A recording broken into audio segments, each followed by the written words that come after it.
Hello, my name is Yassine Barakat, and for my project I decided to do a fire risk evaluation system. And essentially what it is it's a Grow Beginner kit. It uses the physical components that are already on the Grow Beginner kit to detect whether or not a fire will happen in a kitchen household.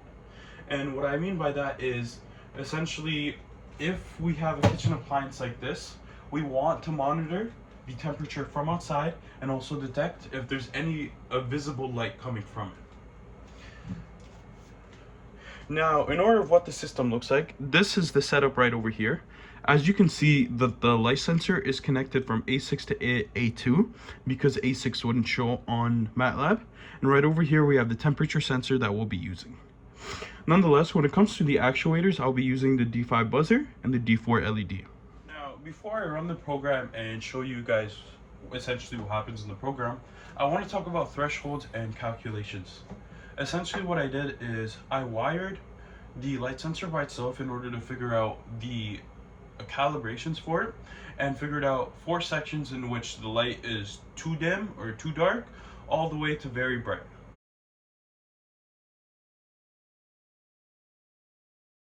Actually, the point of that is when it comes to fires, they're going to be very sudden. So the changes from dim or barely any light to extremely bright help us detect that there possibly might be a fire or if there's light interference. And for the temperature sensor, also had to do the thresholds and calculations for it as well. I have to figure out what range is considered room temperature and anything that is above. Now, for example, room temperature, and then there's going to be something a bit above room temperature, so we can keep an eye on any progressing heat changes, as well as when it reaches the maximum threshold of the temperature sensor. You can see this is the full setup. We have the Arduino mounted to an air fryer, and here's the computer over here. We have this covering the light sensor from above so that the light on top does not affect the levels of light. Now, in terms of testing, we're just gonna plug it into the system. And over here, we're gonna get readings.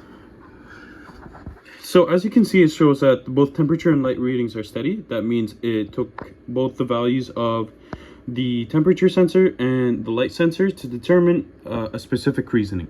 So here it says both temperature and light readings are steady. So that's one first case. Now next up, I'm going to use a lighter to demonstrate the heat. And essentially what I'm going to do is I'm going to start from up here.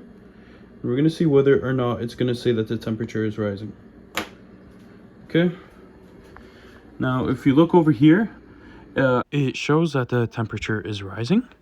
And essentially as well, the reason why the light sensor didn't detect anything is because the lighter was low at the point that the light sensor wouldn't see.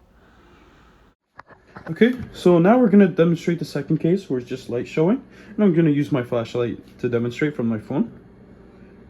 And we're going to get a reading. Boom, you can see the light flashing and a beeping. And then we look down here and it says that the light has exceeded the threshold. Temperature is normal, however, high levels of light are detected. So that's one thing it will detect and it will beep for. In order to test the light sensor values, one way that we could do it is simply put my hand to cover up the light sensor and then take it off. And essentially what that does is you'll see spikes in the graph and it will tell us what corresponding threshold it will reside in. So here's the Arduino, here's the temperature sensor, and here's the graph. If we just breathe into it, as you can see, we get readings, and based on those readings, we're able to determine whether or not it's safe, take caution, warning, or danger. In this project, I learned how to use variables, loops, expressions, and functions, and I learned how to integrate all of them into a system. I learned how to use the light and temperature sensor effectively. I learned how to extract data from these sensors, and from there I could use it to create thresholds, or if I want, I can use it to display graphs. And last but not least, I use MATLAB and the Arduino to implement applications of engineering to better the lives of people.